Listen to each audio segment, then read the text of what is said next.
Ce week-end, Emmanuel Shey Adebayor célèbre dans la capitale togolaise, la fin de sa carrière de footballeur, marquant ainsi la clôture de 2 décennies passées au sommet du football international. Si cet événement est une occasion pour le joueur de partager ce moment avec ses fans, certains de ceux-ci, portés par l'espoir de recevoir un geste de générosité de leur idole, s'exposent à des risques d'arnaque.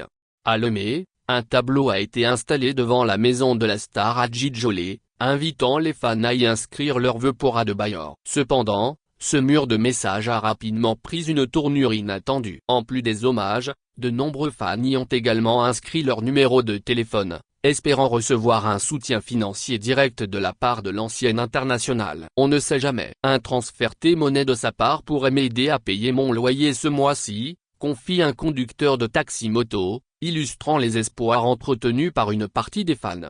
Pourtant, ce geste pourrait involontairement ouvrir la voie à des arnaques. Depuis plusieurs années, le nom d'Adebayor est utilisé par des individus mal intentionnés pour attirer des victimes, prétendant agir au nom de la fondation du joueur. Ces fraudeurs sollicitent des frais administratifs avant des virements fictifs, laissant de nombreux fans désillusionnés et de sans ressources. Dans un contexte où les arnaques prolifèrent, les fans d'Adebayor sont invités à la prudence et à la vigilance, notamment s'ils reçoivent des appels prétendument liés à des dons.